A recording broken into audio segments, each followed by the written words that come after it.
This is a setup of my podcast studio as an extended work on my fourth quarter income. I am expanding my work with my consulting and coaching to do a podcast on nonprofits.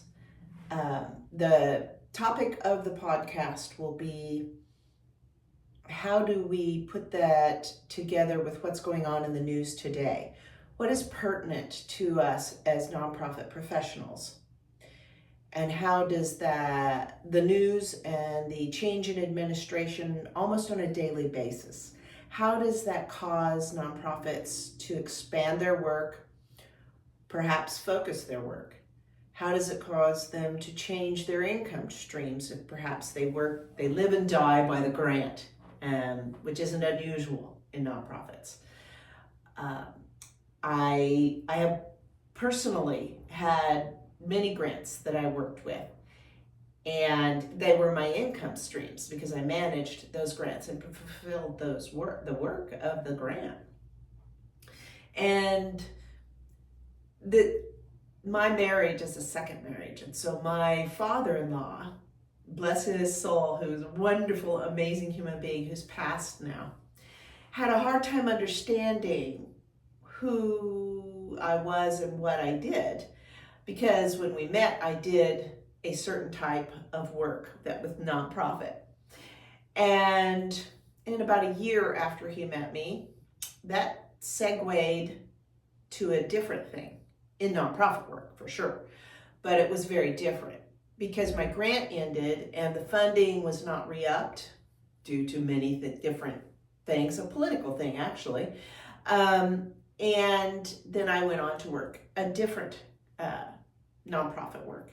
And in the time that I knew him, I was on my third capacity of work. And he said to me when I'd gotten this third position, he said to me, "Are you going to stay at this one? And is this one going to stick?" And I said, "It's not that I don't stick. It's that I live and die by the grant." So when you live and die by the grant, that kind of continuity was already something that a nonprofit feels very insecure about. So imagine the horror right now. So there's got to be some change. This is a sea change for a lot of different industries, including the nonprofit sector. So that's what my podcast will be about. But what I'm doing is working with showing you that when you set up a new enterprise, you got to do the things that you do to make that enterprise work. And even though I already had a home office, I didn't have a podcast studio. I have done one other podcast, and I've worked in the public media sector as a fundraiser for sure. But you know, when you work in a small nonprofit TV, you end up being chief cook and bottle washer. You do a lot of different things. So I have some experience, very small to be sure, putting together video. I have some experience doing audio and recording. And I have had a podcast. It was called You Got This Fundraising. And it ran before the year before the pandemic and into the pandemic. But I ended up, after 2 seasons, just kind of closing it down and doing something else because life takes over. And I really enjoyed doing the podcast. Why do a podcast now?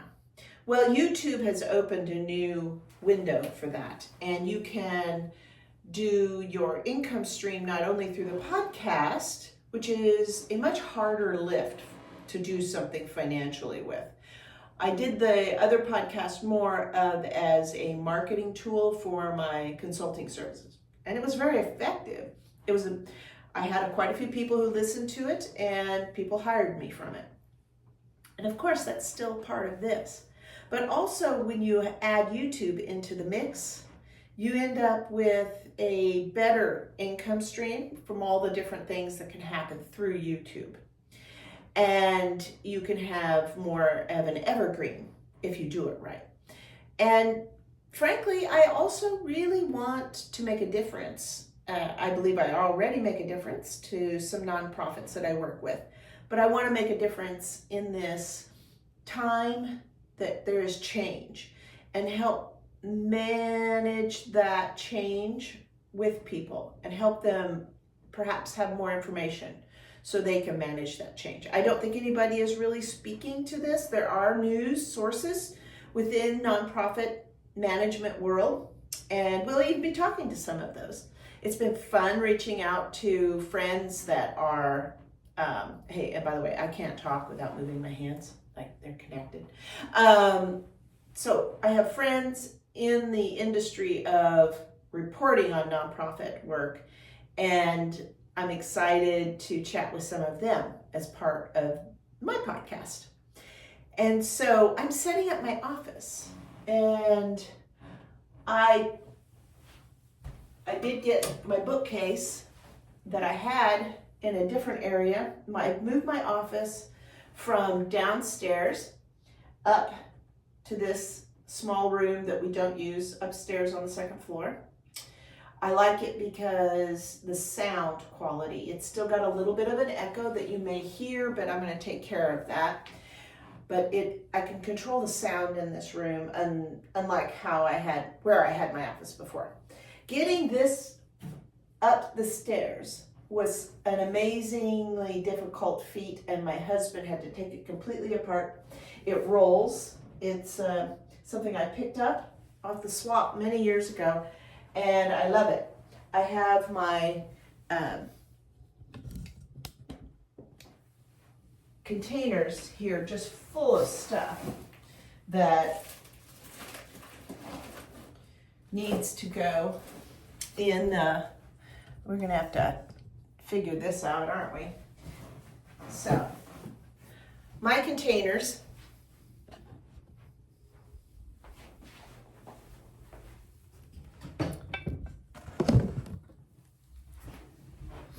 that's a better vantage point. My containers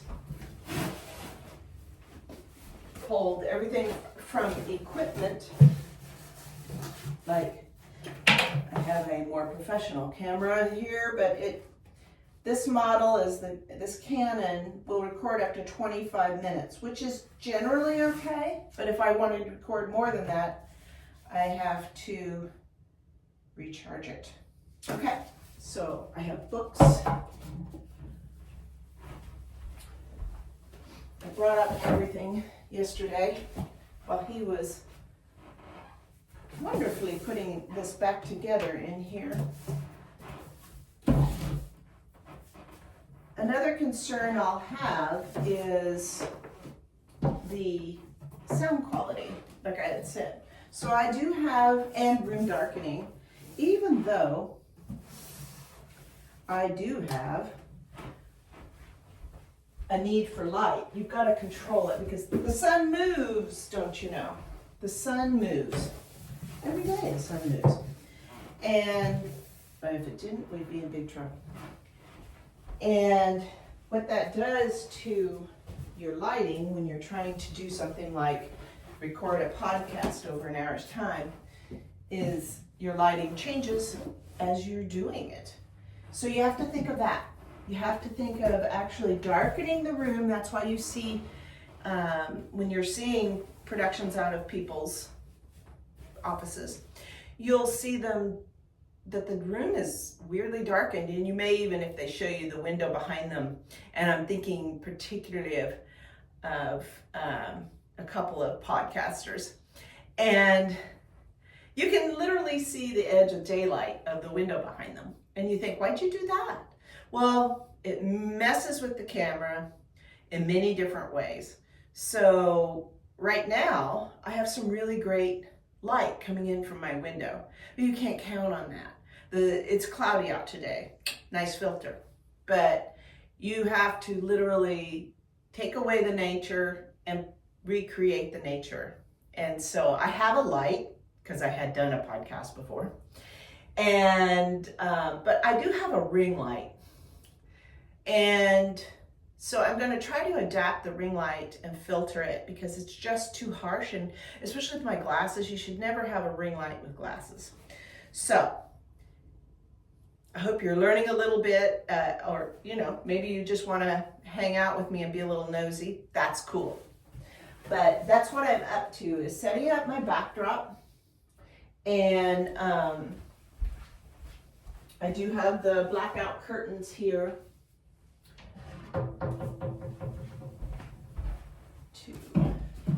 These bookends, I've rewarded myself. Did you see this?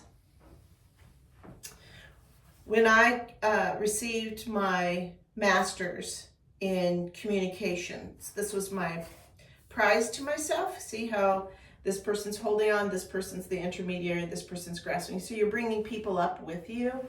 And it really speaks to my personal philosophy.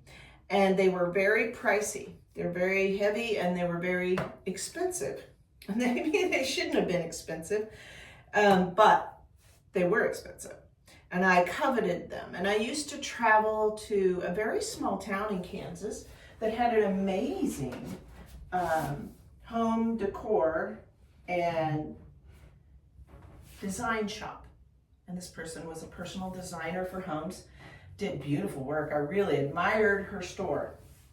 And I saw those and I thought, I will reward myself when my thesis and hours are all accepted and done, and I have my certificate in hand. It took me way longer than I expected. Never tell me how long I have to do something, because I will take every bit of it. So I wanted to complete my graduate degree in 2 years. I was working at the same time, and I actually had a teaching assistantship for the 2 years. But they said, you have 4 more years to actually complete everything. Well, wouldn't you know it, I completed my hours of classes, and I completed my teaching assistantship, went on to a really great job, and my thesis was, not shelved, but kind of put away a little bit because I was trying to organize something within a group of people that were going to relate what I was doing. I was creating a role play to better understand sexual harassment in the workplace, which was part of my thesis. And then, wouldn't you know, I took all 4 years to do my thesis. So 6 years after I started my graduate work, I finally received my paper. I have a Master's of Science degree. But when I finally received that paper in the mail, I was working and went to this shop. And wouldn't you know, these bookends were still there. We're talking a year after I found them originally. They were still there, and I rewarded myself. And I love having them as part of my backdrop of everything that I do, because they really speak to who I am, that's for sure.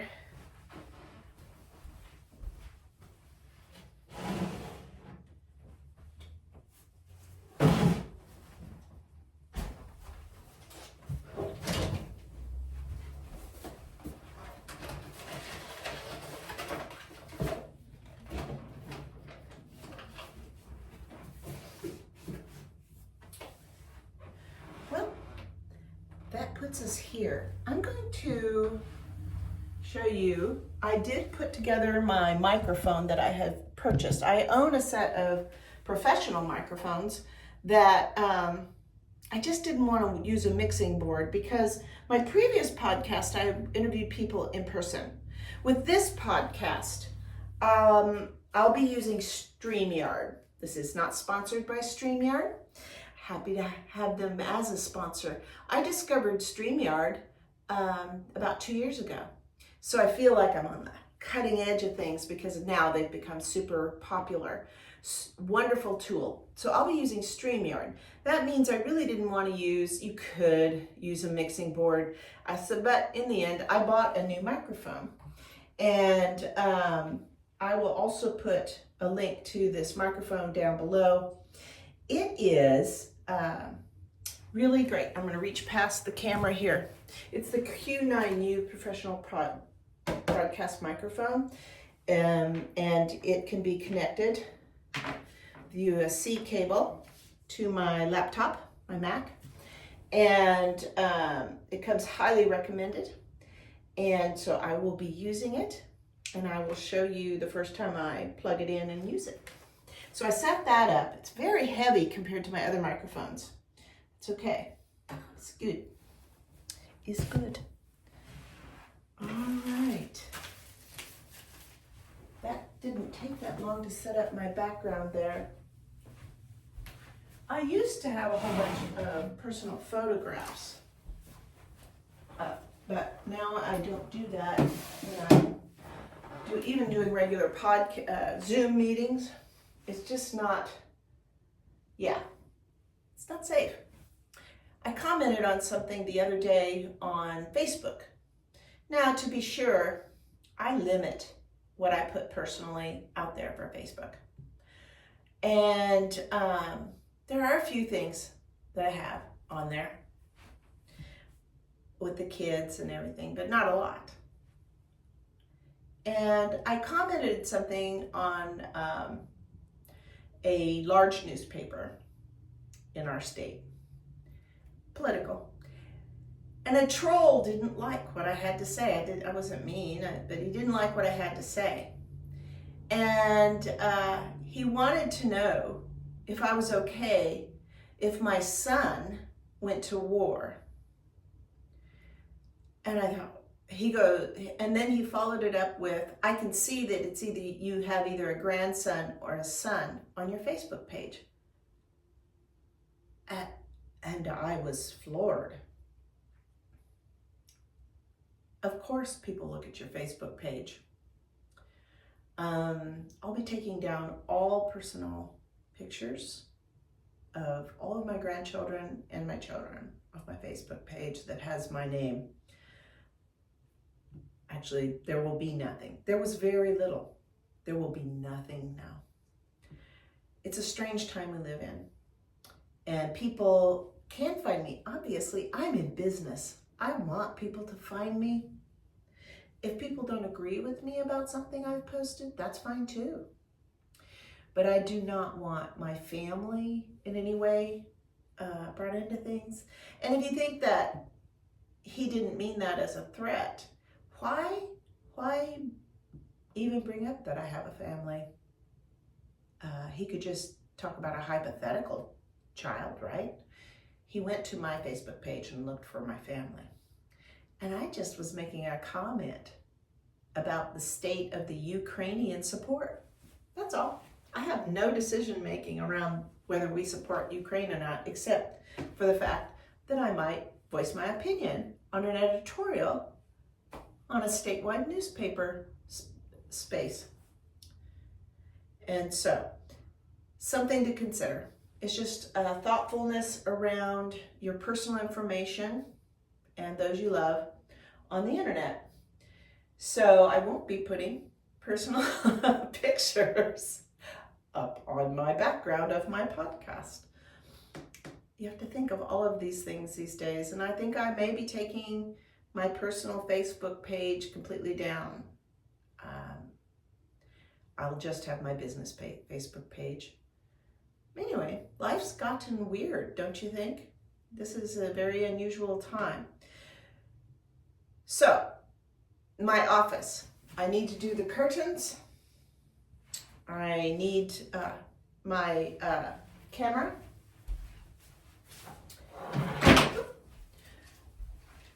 I have a nice Logitech camera.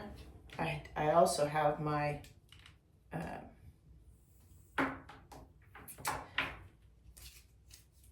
Canon.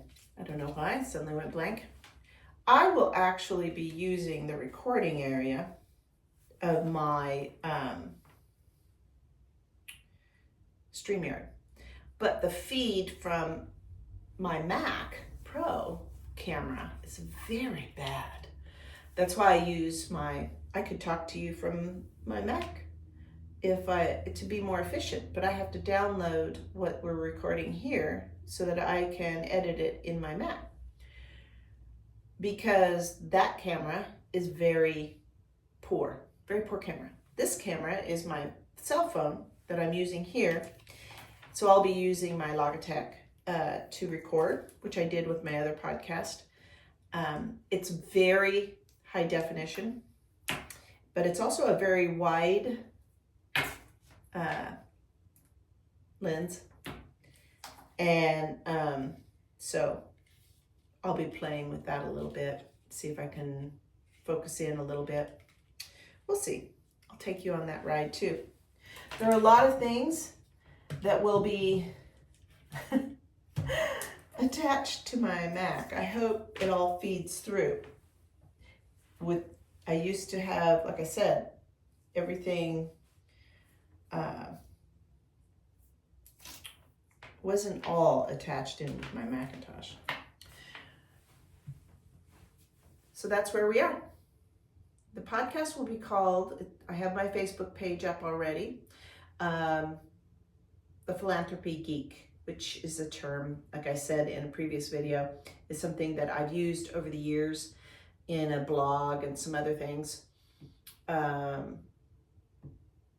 So I'll use that, and my descriptor, I will also put a link down below here to Philanthropy Geek, and you can read it. But we're going to discuss the news of the day and how it impacts nonprofits. I want you to know that you have special skills that you can capitalize on and create income streams for your fourth quarter. And your income streams and your personal skills are very different than mine. I know, because I've taken personal inventory of my skills, that I have many different opportunities. I have my Airbnbs. We have that one up and going. I will do a little video on a couple more things around that.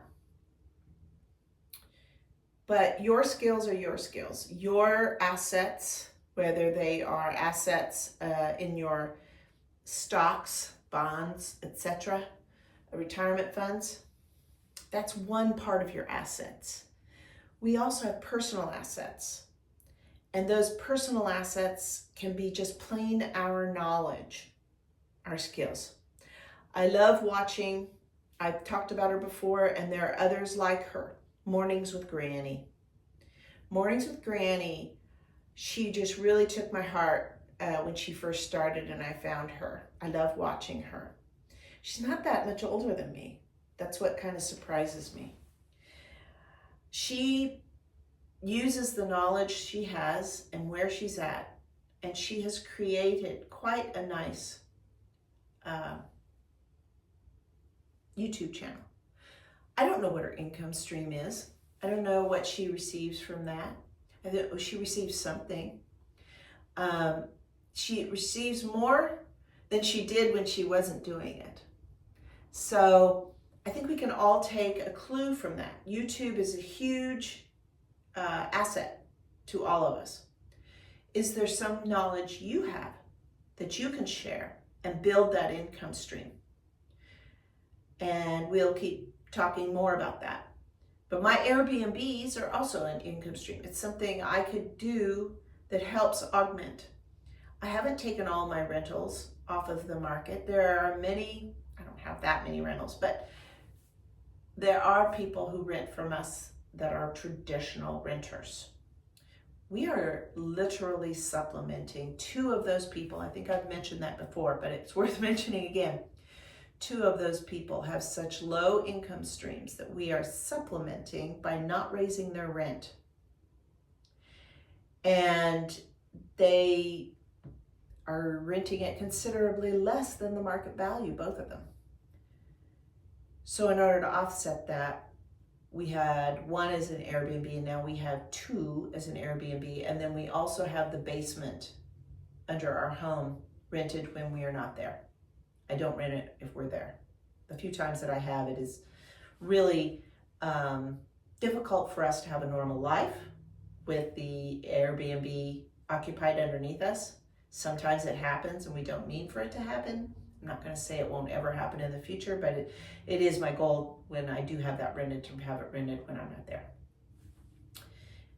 But those streams of income do support us as I enter my fourth quarter, and it will continue to support us because I think you have to take control of what you are bringing in, and this is my way of doing it. Your way will be different.